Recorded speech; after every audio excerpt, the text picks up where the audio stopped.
nosso Daniel Dias, comentarista semanal aqui do Conexão Rural, para ampliar também um pouquinho mais, mas falar um pouquinho também, Daniel, da importância, né? Da importância do voto. Que coisa boa viver numa democracia, que coisa boa poder votar. E que coisa... Eu não sei se tu tem essa mesma sensação aí, que é um dia diferente, né? Em dia de eleição. Bom dia, meu parceiro. Bem-vindo. Bom dia, Alex. Bom dia a todos os seus web telespectadores, como eu sempre digo, né? E principalmente se a gente vai falando direto para os produtores rurais, ainda mais nos honra, né? Realmente não é um dia normal, né, Alex? É um dia de profundas reflexões, né? Tanto pro lado bom como pro lado ruim. É o dia que a gente muitas vezes questiona o porquê que a gente está deixando a rotina de lado, o descanso do domingo, os compromissos religiosos para aqueles que são mais de fé, são esquecidos aos domingos, para se fazer jus à legislação vigente com relação aos pleitos eleitorais, né? E a gente muitas vezes se pergunta, para que eu estou fazendo isso? Se a gente tem esse problema, se a gente tem essa realidade, se a gente não consegue ver mudanças, são sempre os mesmos. Aquela reflexão que a gente tem visto a cada eleição ser ainda mais forte, né? Aquele sentimento de inanição perante os desfeitos dos governantes desse país. Em cima disso, Alex, sim, eu trouxe algumas estatísticas aqui para você. Pois não. Eu peguei o período de 94 a 2018. Eu sempre começo por 94 nas minhas palestras, nas minhas reflexões, que é o marco do Plano Real, que eu acho que é quando o Brasil realmente se realinhou ao desenvolvimento, né? Uhum. Mas em 94, Alex, o número de eleitores que votavam nulo era 0,9%. Nas eleições de 2018, chegamos a 2,6%. Ou seja, quase 200% de aumento em voto nulo. Em 94, 3,1% dos eleitores votava branco. Em 2018, 6,1% dos eleitores, ou seja, quase 100% de aumento. Deixa eu só fazer um parênteses aí, Daniel. O voto nulo é quando se erra, geralmente. O voto em branco é o de protesto, né? Exatamente. Deixa eu trazer um dado também só para ajudar. Não sei se tu vai trazer esse, mas IDH baixo, voto nulo maior. IDH alto, voto branco maior. Então, aí veja só isso que você está falando, que eu vou chegar na minha conclusão final. Uhum. Na questão da abstenção, que aí você mede ainda mais, né? Porque entre branco e nulo, você entra nessa seara ideológica de erro, de incapacidade, né? Muitas vezes a pessoa não tem, não sabe ler, não sabe escrever, se atrapalha. Então, mas a abstenção é quando a pessoa decide a nem ir votar. Uhum. Em 94, era 29,3%. Em 2018, foi 20%. Ou seja, cai 30%. Então você vê que o interesse por votar está maior. Uhum. Se você pegar por faixa etária, Alex, isso aqui se comprova até mais. Por exemplo, se você pegar os eleitores com mais de 70 anos, ou seja, que deixaram de ser obrigatório o seu exercício de voto, aumentou 24%. E são 15 milhões de eleitores. Né? Se você pega os jovens, que é facultativo, né? De 16 e 17 anos, é facultativo. Sim. Até 2010, estava caindo a participação do jovem nas eleições. Na última eleição, de 2018, cresceu 51%. Uhum. Ou seja, está diminuindo as abstenções, está aumentando o voto daqueles que estão facultativos, 16 e 17 anos, e está aumentando o voto das pessoas com mais de 70 anos que não têm a obrigatoriedade de votar. Isso é um claro sinal de que, sim, a sociedade está engajada nas discussões dos seus problemas. E, Daniel, também tem acreditando no processo eleitoral brasileiro. E as eleições e campanhas, quando são muito polarizadas também, acabam gerando mais interesse, né? Acabam gerando mais participação. Então, esses números deverão até melhorar. Claro que eu estou falando aqui no plano federal, mas com certeza deverão melhorar mais no quesito participação, né, esse ano. Eu vou mais além ainda, Alex. Eu faço uma real reflexão das redes sociais, muito embatida pelo TSE nessas eleições de forma autoritária, antidemocrática, ditatorial e perversiva, no meu ponto de vista. Hoje, essa crescente na participação, na minha opinião, na minha humilde opinião, é porque a discussão eleitoral chegou mais perto de todos nós. Antigamente, Alex, quando não existiam as redes sociais, era uma questão partidária, de palanque e de televisão. Se você não fosse filiado e não fosse muito próximo às lideranças partidárias, você não subiria nunca num palanque e não faria nunca um discurso. Verdade. Se você não tivesse acesso aos meios de comunicação, televisão, jornais e rádio, você jamais falaria. Hoje, com as redes sociais, todos nós podemos interferir no processo. Eu não estou querendo dizer que não tem excesso, que não tem que ser combatido. Mas esse aumento da participação aqui, em estatística, em número não mente, Alex. Isso que eu falo, estatística, é quando você analisa a realidade, tem emoção, porque número, 2 mais 2 são 4, não são 5. Sim. É uma ciência exata. Quer dizer, nós estamos com um aumento de 30% na não abstenção. Nós estamos com um aumento de 51% no voto facultativo. Nós estamos com um aumento de 15% naquelas pessoas que não têm obrigatoriedade de votar. Ou seja, a sociedade está participando mais. Entra o mérito, portanto, na tua avaliação, interessante isso, entra o mérito, então, também destas redes de interatividade da internet que aproximam bem mais hoje e trazem uma informação, nem sempre é uma informação correta, mas de maneira geral aproxima mais candidatos e agentes do poder público, de uma maneira geral, com o eleitor que só via esses caras ou pela TV, ou via pelo rádio, ou a cada 4 anos, é isso?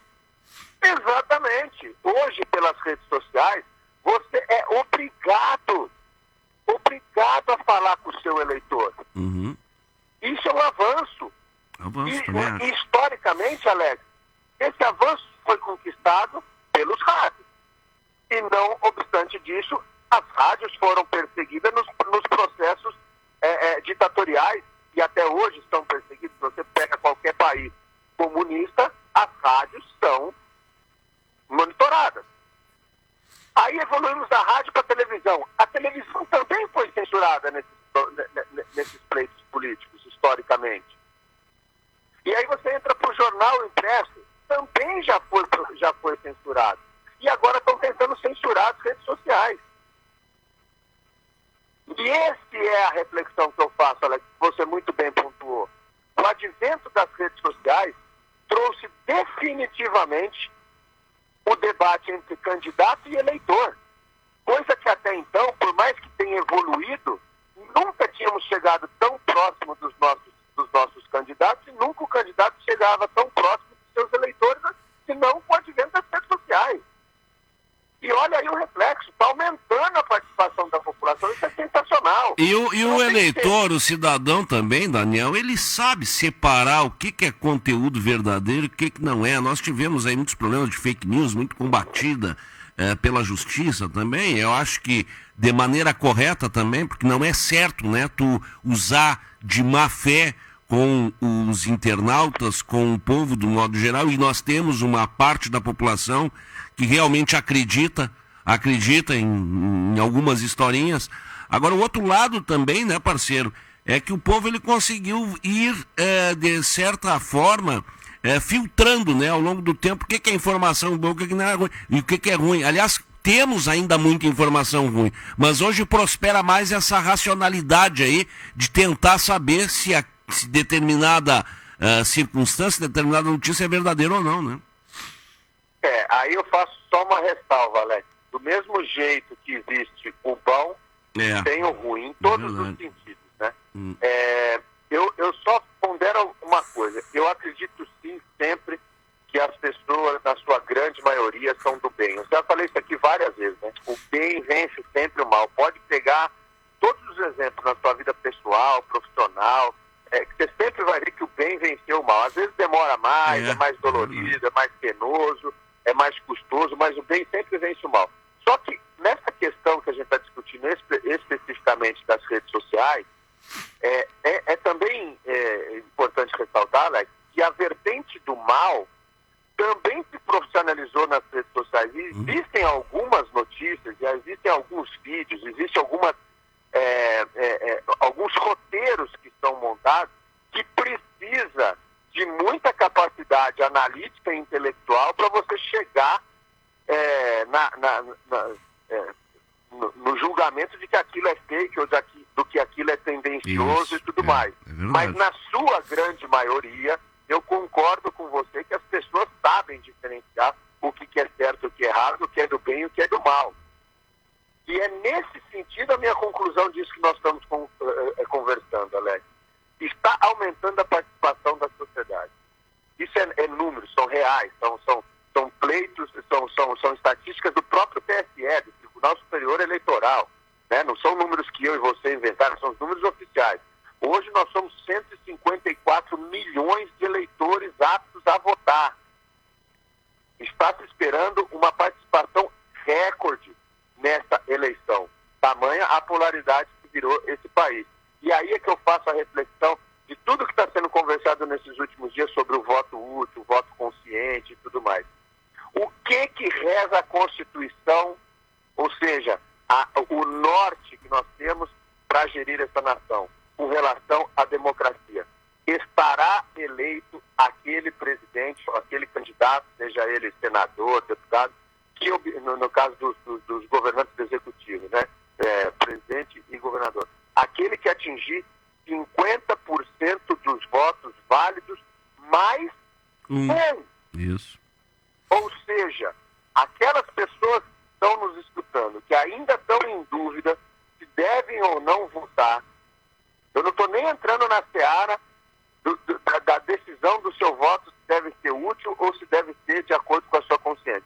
Aquelas pessoas que estão em dúvida ainda se devem votar, elegerá-se o candidato que obtiver 50 votos mais um, ou seja, o seu voto decide sim uma eleição. Porque basta um voto além dos 50 para que aquela pessoa seja declarada oficialmente eleito. Então, Alex, vamos lá no comecinho, quando a pessoa deita a cabeça no travesseiro e tem aquele sentimento doído, doloroso, de que ele não é escutado, de que ele não participa, de que os políticos fazem o que querem da gente. Ok, eu não estou dizendo que ele não tem o direito e que não está distante essa realidade. Mas nós temos que estar com as armas que nós temos e termos na cabeça sempre que o bem vence o mal sempre.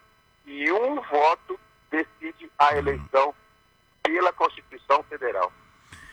Amigo, temos uma eleição também muito, muito forte, muito polarizada. Eu acho que tivemos esse debate aí na quinta-feira. Como eu senti um interesse tão grande do público nesse debate, que eu acho que, no fundo, não mudou muita coisa no cenário e nos votos, até porque se viu mais do mesmo de todos os candidatos. Mas, realmente, eu concordo contigo que a interatividade com essa eleição, ou seja, a indiferença aquela que nós tínhamos há muito tempo aí, dos cidadãos em relação aos políticos, ela diminuiu muito na medida em que esses assuntos eles vão tomando corpo, os assuntos políticos. E como eu abri o programa hoje aqui, Daniel, nós estamos numa campanha muito longa, amigo, de pelo menos 4 anos aí. Nós estamos nesse clima de campanha eleitoral e que vai culminar nesse domingo. Então, fecho exatamente com o que tu falaste aí, meu parceiro. Sempre bom ouvi-lo aqui no programa, Daniel, e deixo para tua conclusão, parceiro. Exatamente isso, Alex. Um voto decide a eleição. Somos nanicos. perante o poder do Executivo, do Legislativo e do Judiciário. Mas é a arma que a gente tem na mão. E Daniel, Daniel, outra coisa, né? Independentemente do resultado amanhã, aqueles que estão disputando, se perderem, saberão porque perderam, ao mesmo tempo que também vale para o contrário, né? Exatamente, Alex. E nesse sentido, apenas uma conclusão só, uma ponderação. Eu acho que o pleito, seja qual for ele o resultado, deve ser respeitado. Deve ser respeitado e a Constituição prevê isso. Ao mesmo tempo, rebato todas as declarações do Judiciário e do Legislativo que dizem que as urnas são as mais seguras do planeta e que são invioláveis e tudo mais. Por um único motivo.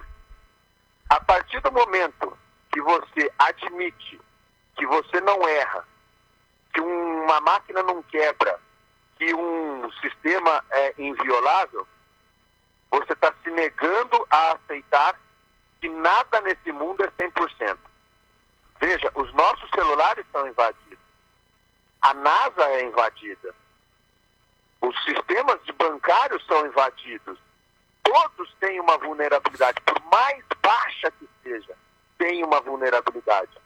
E isso tem, sim, sempre que ser levado em consideração. Até que se prove o contrário. Mas que o pleito que nós tivermos deve ser respeitado, deve. A não ser que exista provas contundentes e irrefutáveis e que dirimidas nas esferas condizentes para o fato, entendeu?